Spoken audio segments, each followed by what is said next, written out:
Terhitung mulai 3 Juli hingga 20 Juli mendatang, pemerintah memutuskan memberlakukan PPKM darurat untuk Pulau Jawa Bali. Kebijakan ini diambil sebagai upaya menekan kembali penyebaran kasus COVID-19 di tanah air. Pembatasan di sejumlah sektor dan kegiatan pun berlaku selama masa PPKM darurat. Di tengah melonjaknya angka kasus positif COVID-19 di tanah air yang telah menembus lebih dari 2 juta kasus, dan juga desakan kepada pemerintah untuk memberlakukan restriksi mobilitas, akhirnya pada Kamis siang, Presiden Joko Widodo memutuskan untuk memberlakukan PPKM mikro darurat di wilayah Jawa dan Bali yang akan mulai diberlakukan pada tanggal 3 Juli hingga 20 Juli 2021. Lantas seperti apakah detail dari kebijakan PPKM mikro darurat ini? Apakah kebijakan ini cukup efektif atau bahkan relevan diterapkan di tanah air dengan kondisi pengendalian pandemi yang masih jauh dari harapan? Dalam konferensi pers pada Kamis siang, Menteri Koordinator Bidang Kemaritiman dan Investasi sekaligus Koordinator PPKM Darurat Jawa Bali, Luhut Binsar Panjaitan mengumumkan sejumlah aturan baru terkait pelaksanaan PPKM Darurat ini.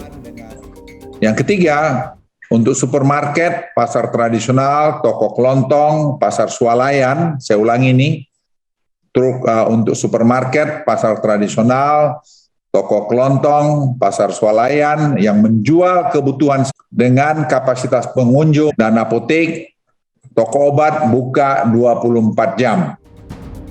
Sementara itu, pusat perbelanjaan, mal, dan pusat perdagangan akan ditutup selama masa PPKM darurat. Pelaksanaan kegiatan makan minum di lokasi tersendiri maupun di pusat perbelanjaan hanya diperbolehkan melayani pesanan bawa pulang atau take away. Kegiatan konstruksi tetap dilakukan tanpa pembatasan dan dengan prokes ketat.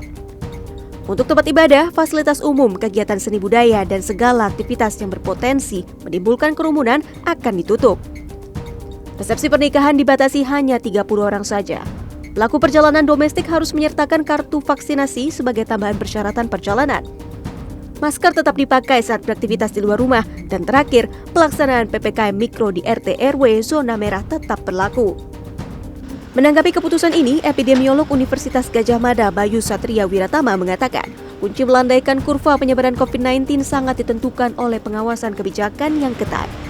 Ia juga menambahkan, selama restriksi mobilitas masih dilakukan di bawah 70-80%, maka sulit rasanya kebijakan ini akan mampu menekan laju penyebaran secara optimal.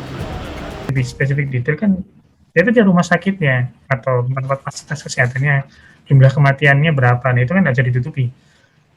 Nah itu hampir semua daerah itu semuanya ada peningkatan jumlah kematian, jumlah orang yang menggunakan tempat tidur di ICU khusus COVID atau tempat tidur yang non ICU COVID, itu kan semuanya naik di semua daerah. Jadi artinya sebenarnya semua daerah itu butuh untuk segera direstriksi mobilitasnya.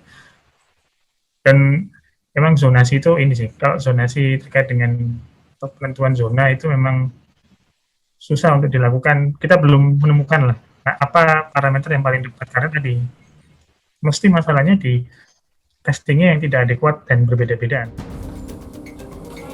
Per 1 Juli 2021, Indonesia terus mencatatkan rekor penambahan kasus harian COVID-19 tertinggi, yakni lebih dari 20.000 kasus.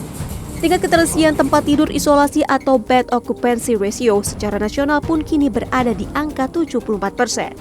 Di tengah situasi genting ini, pemerintah memproyeksi penerapan PPKM darurat ini akan mampu menekan kasus baru COVID-19 menjadi di bawah 10.000 kasus per hari.